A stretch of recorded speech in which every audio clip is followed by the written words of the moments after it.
Welcome back to my YouTube channel study for the competitive exam. तो हम last class में हमने पढ़ा था, किसके बारे में पढ़ा था? पोटेंशियल डिफरेंस के बारे में, जो कि हमारा क्लास 10 का चैप्टर चला हुआ है इलेक्ट्रिसिटी।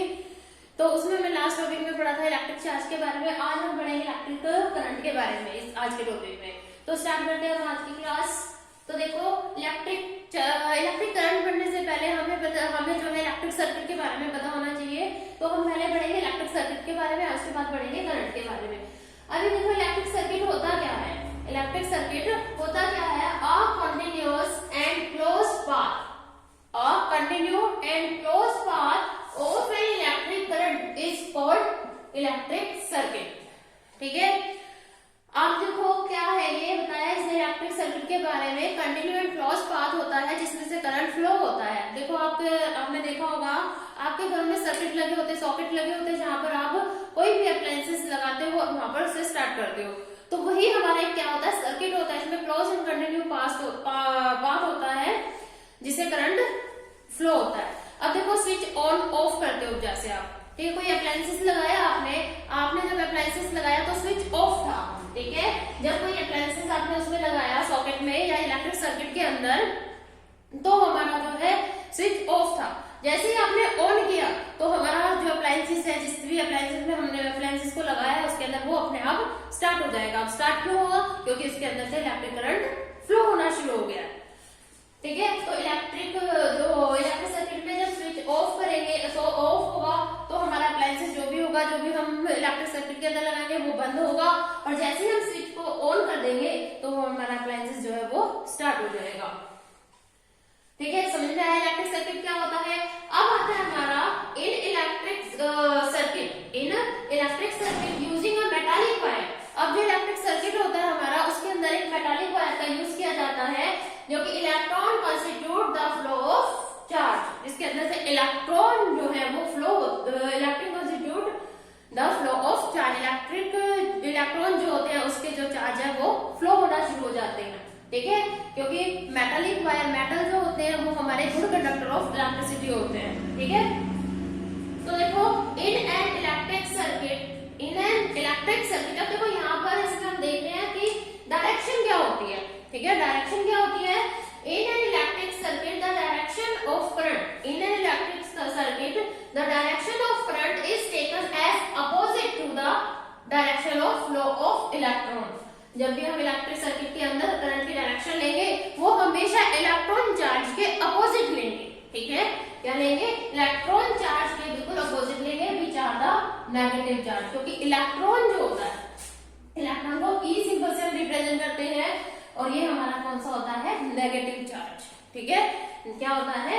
Negative charge. जब हमारी इलेक्ट्रिसिटी पास होती है, हमारे दो होते हैं, एक तो इलेक्ट्रॉन चार्ज होता है और एक प्रोटॉन चार्ज होता है। जो प्रोटॉन चार्ज होता है वो हमेशा पॉजिटिव होता है, इलेक्ट्रॉन हमेशा नेगेटिव होता है। ठीक है, क्लियर हुआ? So flow of electric current, तब इसलिए जो flow of electric current in the direction of, जब करंट फ्लो होगा कौन सी डायरेक्शन होगा? Positive terminal to the negative terminal. अब समझ में आ गया पॉजिटिव टर्मिनल से नेगेटिव टर्मिनल की तरफ क्यों होगा? क्योंकि जो हमारा करंट है हमेशा इलेक्ट्रॉन चार्ज के बिल्कुल अपोजिट फ्लो होता है। ठीक है, क्लियर हुआ? डायरेक्शन ऑफ करंट आपको कि ध्यान रखना, डायरेक्शन ऑफ करंट हमेशा क्या होती है? Positive terminal to the negative terminal. तो देखो, अब आपको सर्किट के बारे में पता चला, फ्लो ऑफ इलेक्ट्रिक करंट के बारे में पता चला। अब हमें देखो, फ्लो ऑफ करंट तो हमने पढ़े, लेकिन हमें करंट का भी तो पता होना चाहिए ना कि करंट होता क्या है। तो देखो, अब आगे बढ़ते हैं, इलेक्ट्रिक करंट क्या है? अब इलेक्ट्रिक करंट होता है, it is the rate of flow of electric charge. It is the rate of flow of electric charge is for the electric current. ठीक है, इसे हम क्या कहते हैं? Electric current. जिस रेट से किसी भी कंडक्टर के अंदर से इलेक्ट्रिक चार्ज फ्लो होगा, उसे ही हम क्या कहेंगे? Electric current. ठीक है, क्लियर? अभी हम देखो, इलेक्ट्रिक करंट को हम रिप्रेजेंट करते हैं, इलेक्ट्रिक करंट को रिप्रेजेंट करते हैं सिंबल ऑफ आई की फॉर्म में। ठीक है, इलेक्ट्रिक करंट किस फॉर्म में रिप्रेजेंट करेंगे? हम आई में। और जो इलेक्ट्रिक चार्ज है उसको हम किस फॉर्म में रिप्रेजेंट करेंगे? क्यू फॉर्म में। हमने लास्ट क्लास में ही पढ़ा था इसके लिए। अब देखो, और टाइम को हम टी से, टाइम को हम किससे करते हैं? तो इसे ध्यान रखना, जो करंट और हमारा चार्ज है वो कैपिटल लेटर से हम रिप्रेजेंट करेंगे, टाइम हमारा स्मॉल लेटर, ठीक है। और टाइम हमेशा हमारा किस फॉर्म में होता है, सेकंड में। टाइम हम किस में मेजर करते हैं, इसमें सेकंड फॉर्म में। तो क्लियर हुआ कि इलेक्ट्रिक करंट क्या होता है। अब देखो, तो इलेक्ट्रिक करंट का हमारा फॉर्मूला क्या बनेगा, I is equal to Q upon में T, ठीक है। I is equal to Q upon में T। अब देखो किसी भी कंडक्टर में से 1 coulomb charge in unit time, 1 coulomb charge in unit time flow होगा, तो वो क्या किसके बराबर होगा, 1 एम्पियर के बराबर। तो देखो, when 1 coulomb of charge flow through any cross section of a conductor, किसी भी कंडक्टर में से in 1 second में the electric current flowing through is said to be 1 ampere। तो कितना होगा, 1 एम्पियर। अब क्लियर हो गया। अब यहाँ पे देखो ऐसा यूनिट ऑफ इलेक्ट्रिक करंट, अब देखो यहाँ पर हर एक की अपनी अपनी यूनिट होती है। तो इलेक्ट्रिक करंट की जो यूनिट होती है वो एम्पियर होती है। देखो इसकी यूनिट एम्पियर क्यों रखी गई, क्योंकि इसका डिस्कवर ही किसने किया था, जिसने डिस्कवर किया होता है उसी के नाम पर यूनिट का नाम रख दिया जाता है। तो एम्पियर यूनिट का, तो इलेक्ट्रिक करंट की यूनिट को डिस्कवर किया था आंद्रे मैरी एम्पियर ने, उसी के नाम से जो है इसकी यूनिट का नाम रख दिया गया, ठीक है। इट इज रिप्रेजेंटेड बाय ए से हम इसे रिप्रेजेंट कर सकते हैं, ठीक है। देन तो 1 एम्पियर, अब बोला ना 1 coulomb charge in unit time is called 1 ampere, ठीक है। तो आप डेफिनेशन इससे इजीली बना सकते हैं। तो 1 कूलम्ब डिवाइड बाय 1 सेकंड। अब ये भी हमें पीछे पढ़ी, लास्ट क्लास में हमने पढ़ा था कि जो इलेक्ट्रिक चार्ज होता है उसकी यूनिट क्या होती है, कूलम्ब होती है। क्या होती है, कूलम्ब। तो C4 क्या है यहाँ पर, C4 कूलम्ब, ठीक है। C4 कूलम्ब है यहाँ पर। तो 1 coulomb divide by 1 second is equal to 1 ampere. तो हमारी एम्पियर मींस इलेक्ट्रिक करंट की अगर यूनिट बोले तो हम क्या बनेगी, कूलम्ब पर सेकंड। अब इस फॉर्म में भी लिख सकते हैं और इस फॉर्म में भी लिख सकते हैं। तो क्लियर हुआ कि कैसे हम जो है इलेक्ट्रिक करंट को मेजर करते हैं, कैसे फाइंड आउट करेंगे। अब देखो ये तो सिंपल है। अब देखो a smaller unit of electric current की स्मॉलर यूनिट को हम कहते हैं मिली एम्पियर। क्या कहते हैं, मिली एम्पियर। करंट की स्मॉलर यूनिट को हम क्या कहते हैं, मिली एम्पियर। तो देखो अब देखो हमने पढ़ लिया इलेक्ट्रिक करंट क्या होता है, किस तरीके से हम फाइंड आउट करते हैं। तो अब हमें इलेक्ट्रिक करंट को, अब देखो किसी भी चीज को मेजर करने के लिए कोई ना कोई इंस्ट्रूमेंट तो होता ही है। तो ऐसे ही हमारे इलेक्ट्रिक करंट को मेजर करने के लिए भी एक इंस्ट्रूमेंट होता है जिसे हम कहते हैं एमीटर, जिसे हम क्या कहते हैं, ammeter. Electric current is measured by an instrument, and electric current is measured by an instrument is called ammeter. क्या कहते हैं इसे हम, एमीटर।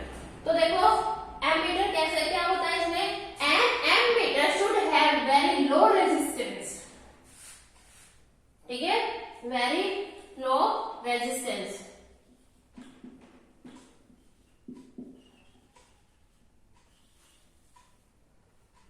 वेरी लो रेजिस्टेंस, जो एमीटर होता है उसके अंदर जो रेजिस्टेंस बहुत कम होता है। अब इसके उलट हमने पीछे पढ़ा था वोल्टमीटर के बारे में। वोल्टमीटर किसके लिए यूज होता है, पोटेंशियल डिफरेंस के लिए। उसमें जो रेजिस्टेंस होता था वो हाई रेजिस्टेंस होता था, जो इलेक्ट्रिसिटी को अच्छे से कंट्रोल कर पाता था।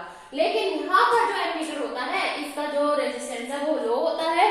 तो it may not change the value of current flowing through the circuit. अब इसलिए वो जो करंट की वैल्यू को चेंज नहीं कर सकता जो कि किसी भी कंडक्टर में से सर्किट में से फ्लो हो रही होती है, ठीक है। क्योंकि इसका जो रेजिस्टेंस होता है वो लो होता है, ठीक है। अब यहाँ देखो मैंने एक फिगर बनाया है यहाँ पर।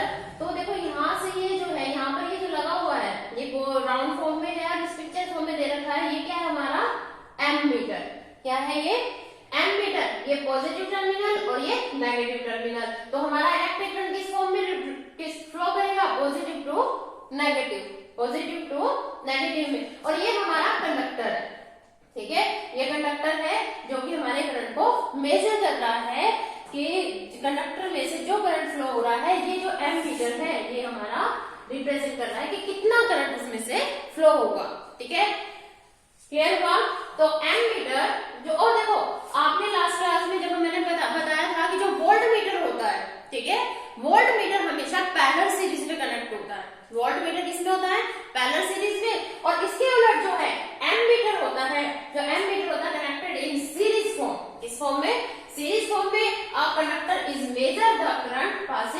थ्रो इट, ठीक है। सीरीज फॉर्म में कनेक्ट होकर वो करंट को मेजर करता है।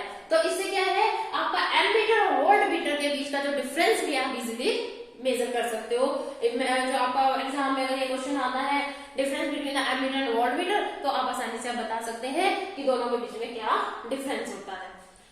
तो आज की क्लास में इतना ही। तो बने रहे study for the competitive exam YouTube channel के साथ। आगे अगली क्लास में नए टॉपिक के साथ मिलेंगे। तो आज के लिए इतना ही। अगर वीडियो अच्छी लगी हो तो लाइक शेयर सब्सक्राइब करना ना भूलें और कमेंट करके हमें बताएं कि आपको वीडियो कैसे लगी। कोई कमी हो तो भी हमें बताएं। Thank you watching for video.